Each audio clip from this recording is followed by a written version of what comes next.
আমরা জানি এভরি মানে সকল, প্রত্যেকে, আবার অল মানে সকল, সবাই, সব।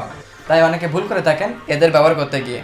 আজ আমরা শিখব আমরা কখন এভরিকে ব্যবহার করব, আমরা কখন অলকে ব্যবহার করব। তো চলুন বন্ধুরা, আজকের ভিডিওটি শুরু করা যাক। পয়েন্ট নাম্বার 1, অনেক ব্যক্তি ও বস্তুর প্রত্যেকের সম্পর্কে বলতে এভরিকে ব্যবহার করা হয়। খুব সহজভাবে বললে কোনো গ্রুপের সমস্ত বা সকল সদস্যকে উল্লেখ করার সময় এভরিকে ব্যবহার করা হয়। যেমন আমি এই অফিসের প্রতিটি কর্মীকে জানি, বা আমি এই অফিসের সকল কর্মীকে জানি। I know every employee in this office. এই বাড়িটির প্রতিটি দরজা বন্ধ রয়েছে, বা এই বাড়ির সকল দরজা বন্ধ রয়েছে। Every door in this house is locked. Point number 2, কোন কাজ কত ঘন ঘন করা হয় সেটা বোঝাতে এভরিকে ব্যবহার করা হয়। যেমন আমি প্রতিদিন আমার ডায়েরিতে লিখি, I write in my diary every day. Point number 3, সর্বাধিক সম্ভাবনা বোঝাতে এভরিকে ব্যবহার করা হয়। যেমন তোমার কাছে অভিযোগ করার প্রতিটি সুযোগ ছিল।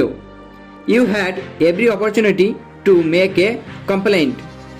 আমি শহরের প্রতিটি ইঞ্চি জানি। I know every inch of the town. এভাবে আমি এটাই বোঝাতে চাচ্ছি যে এই শহরকে আমি ভালোভাবে জানি, মানে শহরের অবস্থা কেমন। তবে একটি জিনিস মনে রাখবেন, এভরিকে সিঙ্গুলার নাউনের সাথে ব্যবহার করা হয়। Every door, every day, every winter, every town, every book. এবার অলের ব্যবহার শেখা যাক। পয়েন্ট নাম্বার 1, কোনো কিছু সম্পূর্ণটা বোঝাতে অলকে ব্যবহার করা হয়। যেমন তারা সবাই সেখানে গেল, বা তারা সকলে সেখানে গেল। All of them went there. তুমি কি সবটা পান করেছিলে? Did you drink it all? সেটা দুধ হতে পারে বা জল হতে পারে। আমরা সবাই ক্লান্ত ছিলাম। We were all tired. আমাদের সমস্ত চেষ্টা নিরর্থক ছিল। All our efforts were in vain. Point number 2, কোনো কাজ যখন কিছু সময় ধরে ঘটে তখন আমরা অলকে ব্যবহার করি।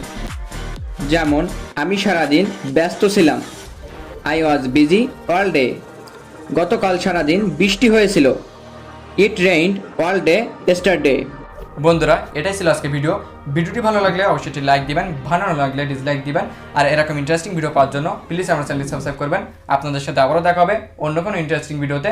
ততক্ষণ পর্যন্ত ভালো থাকুন, সুস্থ থাকুন। Thank you.